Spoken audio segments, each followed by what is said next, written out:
नमस्कार मैत्रिणींनो. तर आजच्या व्हिडिओमध्ये आपण बघणार आहोत सुंदर अशी ब्लाऊजच्या गळ्याची डिझाईन.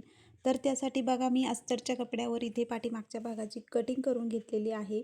34 साईजचा हा माझा ब्लाऊज आहे आणि त्याची उंची मी घेतलेली आहे 14 इंच. शोल्डर घेतलेला आहे 5.5 इंच.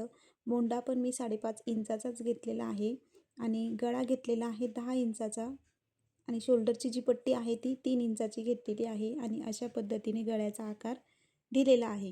तर साधा सिंपल हा मटका गळा आहे आणि खाली जी मार्किंग केलेली आहे ती मी इथे आपण पॅच बनवणार आहोत. तर खूप सुंदर ही डिझाईन तयार होणार आहे. त्यासाठी व्हिडिओ शेवटपर्यंत नक्की बघा. तर इथे या गळ्याची मी कटिंग करून घेतलेली आहे अगोदर आणि खालचा जो आकार आहे त्यानंतर त्याची कटिंग करून घ्यायची, म्हणजे आपल्याला तेवढ्या आकाराचा पॅच बनवायचा आहे. तर खूप सुंदर ही डिझाईन आहे. काठपदरची ब्लाऊज आहे पैठणीचा, त्याच्यावरती ही डिझाईन आपल्याला बनवायची आहे. आणि आता जो अस्तरचा कपडा आहे तेवढ्या मापाचा मी कॅनव्हास कट करून घेणार आहे. जसा आपल्या गळ्याचा आकार आहे त्या पद्धतीने इथे मार्किंग करून घ्यायची आणि 1 इंचाचा कॅनव्हास कट करून घ्यायचा आणि तो कॅनव्हास आहे तो अस्तरच्या कपड्यावर प्रेस करून घ्यायचा आणि एक साईडने त्याला शिलाई मारून घ्यायची. तर बघा 1 इंचाचा मी कॅनव्हास इथे मार्किंग करून घेते आणि जसा आकार आहे तसा आकारात कट करून घेते.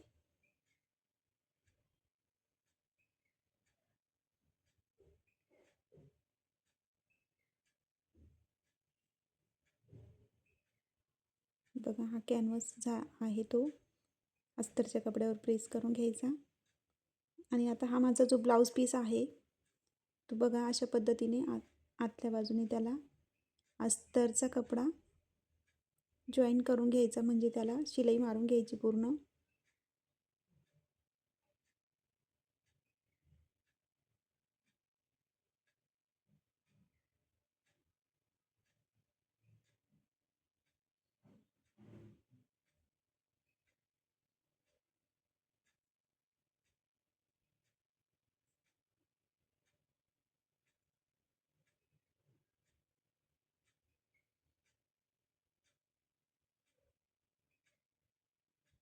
तसेच दुसरा जो भाग आहे त्याला पण शिलाई मारून घेते.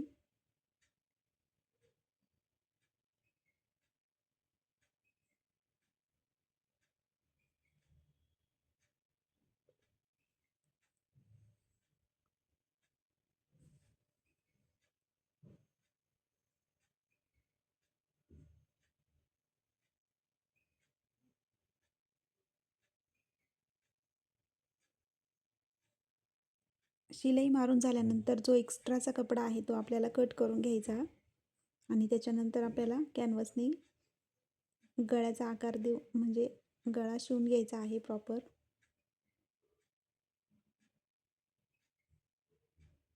बघा अशा पद्धतीने हे दोन्ही भाग माझे रेडी झालेले आहेत.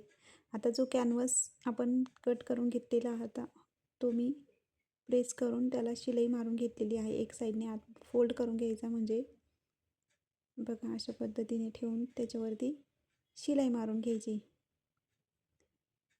फक्त शिलाई मारताना लक्षात ठेवा, जसा आपला गळ्याचा आकार आहे त्याच आकारात व्यवस्थित शिलाई मारायची. जर कमी जास्त गळा शिवला गेला तर ब्लाऊजचा जो आकार आहे तो बिघडतो.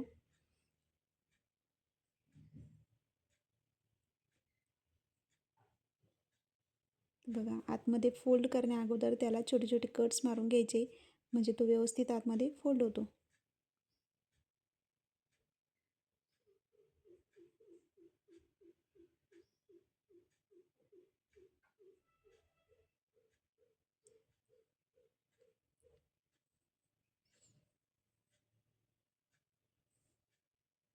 आणि त्याच्यावरती शिलाई मारून घ्यायची.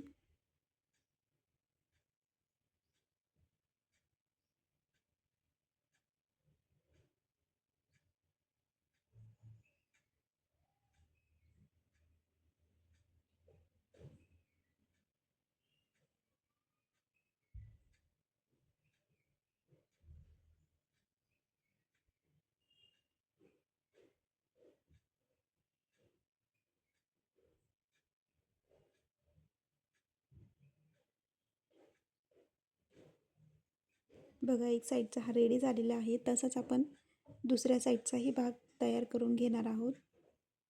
इथे तुम्ही जर कॅनव्हसचा वापर न करता डायरेक्ट अस्तरचा कपडा आहे तो म्हणजे ब्लाऊज पीसच्या वरच्या बाजूने ठेवून आतमध्ये फोल्ड केला तरी चालला असता.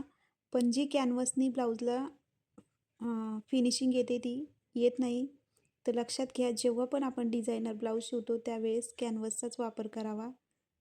म्हणजे ब्लाऊज छान होतो, फिनिशिंगमध्ये शिवला जातो.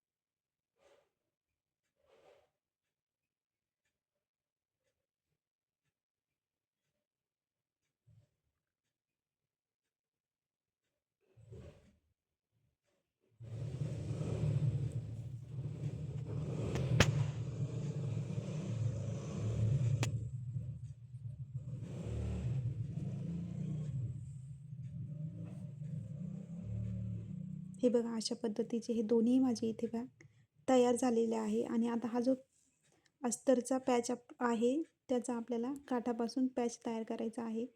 तर हा मी कॅनव्हस इथे म्हणजे उरलेला जो तुकडा होता त्याच्यातून कट करून घेतलेला आहे. तर जेवढा आपल्याला पॅच आहे त्या पद्धतीने मी इथे काठाला शिलाई मारून घेतलेली आहे. तर ह्याला प्रेस करून घ्यायचा आणि हा बघा अशा पद्धतीने जेवढ्या आपल्याला पॅच आहे तेवढी मार्किंग करून घेतली. आणि इथे माझा थोडासा व्हिडिओ स्किप झाल्यामुळे हे तुम्हाला मला दाखवता आले नाही. तर बघा अशा पद्धतीने हा कॅनव्हस मी आणि हे जी आपण ब्लाऊजची नॉट बनवतो ना तशी नॉट बनवून घेतली आणि तिचे 2-2 इंचाचे छोटे छोटे आकारात कापून घेतले. आणि अशा पद्धतीने आता ते मी इथे त्याला शिलाई मारून घेणार आहे. जो राऊंड आकार आहे वरच्या पॅचचा त्या आकारात इथे मी अशा पद्धतीने लावून घेणार आहे. 1/2 इंचाच्या आकारावर आपल्याला ते लावायचे आहे. जशी आपण ब्लाऊजची नॉट बनवतो तशी नॉट बनवून घ्यायची आणि तिचे 2-2 इंचाचे आकार छोटे छोटे कापून घ्यायचे आणि ते फोल्ड करून अशा पद्धतीने त्याच्या खालच्या बाजूने लावायचे. म्हणजे त्याच्यावरती आपण अस्तरचा कपडा ठेवून शिलाई मारली की आतमध्ये फोल्ड केल्यानंतर छान अशी डिझाईन तयार होते.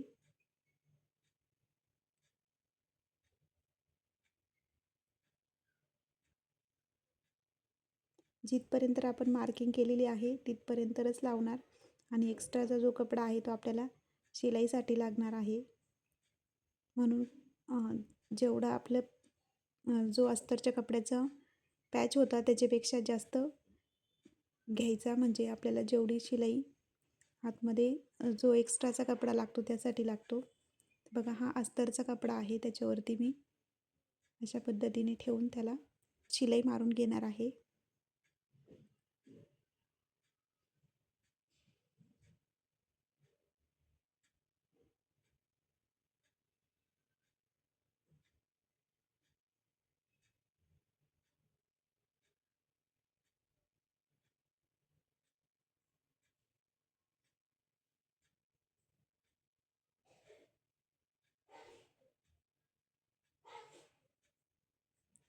हे बघा तो आतमध्ये फोल्ड केल्यानंतर अशा पद्धतीने जिथपर्यंत मार्किंग करेल होती तिथपर्यंत हे दोन्ही भाग आहेत ते जोडून घ्यायचे.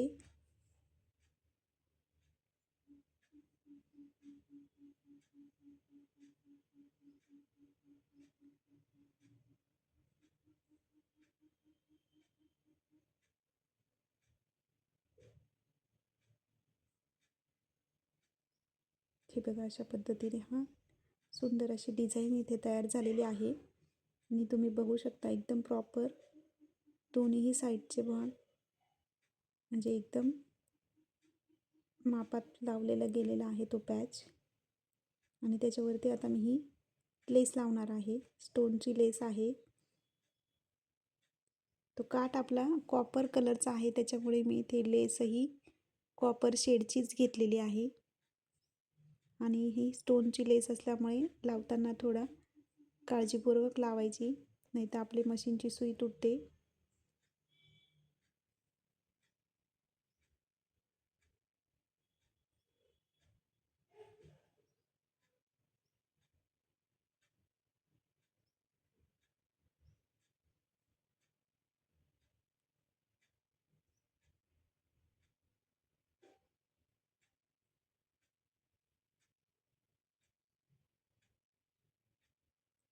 जसा इथे राऊंड आकार आहे त्याच आकारात आपल्याला लेसला पण आकार तसाच द्यायचा.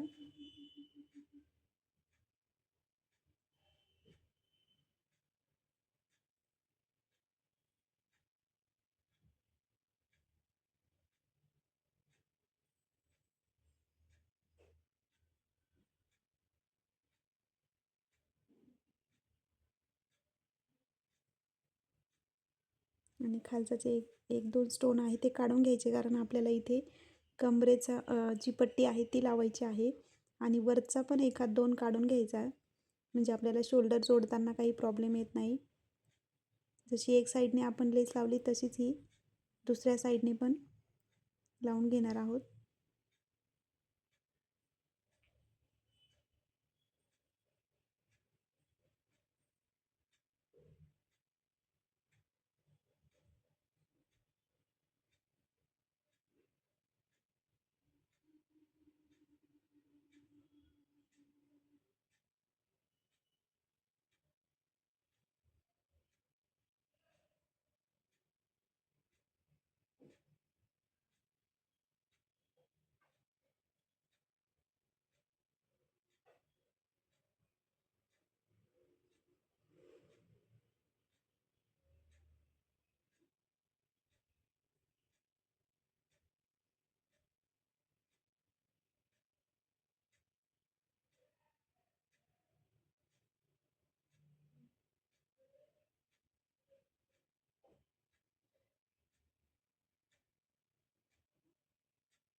आणि हा जो एक्स्ट्राचा म्हणजे पॅचचा जो आपल्याला कपडा उरलेला होता तो आतमध्ये फोल्ड करून घेऊन त्याला हात शिलाई करून घ्यायची,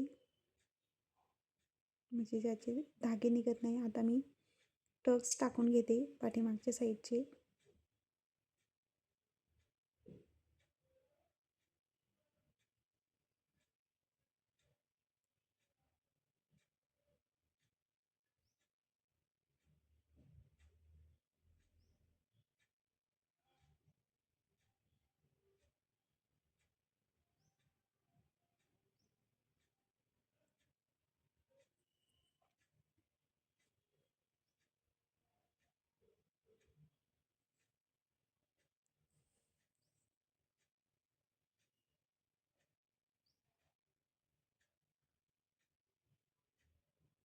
बघा, टक्स टाकून झाल्यानंतर आपल्याला कमरेची पट्टी लावून घ्यायची आहे. ती अगोदर वरच्या बाजूने शिलाई मारून घ्यायची आणि नंतर आतमध्ये फोल्ड करून घ्यायची.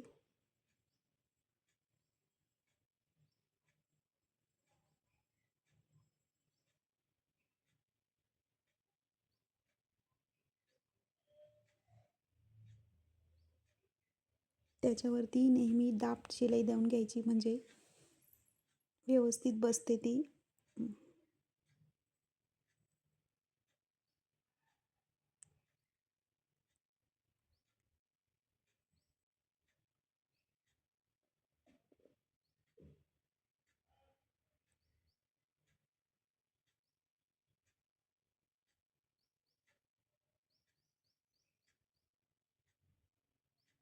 आणि आता ही जी वरची शिलाई मी मारणार आहे ती 5 नंबरची शिलाई आहे, म्हणजे त्याच्यावरती मी नंतर हात शिलाई करून घेईल. आणि ही जी शिलाई मारते ती काढून घ्यायची, म्हणजे ब्लाऊजला कुठेही शिलाई दिसत नाही आपल्या.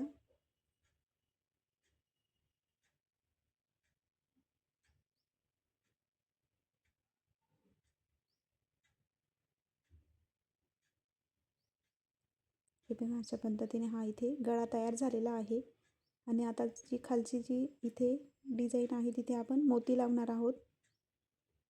तर हे जे मोती आहे त्या राऊंड आकारामध्ये लावायचे आहे आपल्याला.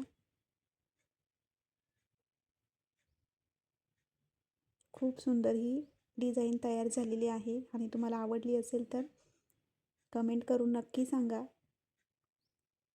आणि अशाच नवनवीन डिझाईन बघण्यासाठी माझ्या चॅनलला सबस्क्राईब करा.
ही बघा, ही माझ्या ब्लाऊजच्या गळ्याची डिझाईन इथे तयार झालेली आहे.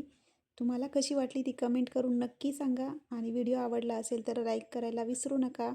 सो भेटू नेक्स्ट व्हिडिओमध्ये नवीन डिझाईनसोबत. तोपर्यंत बाय.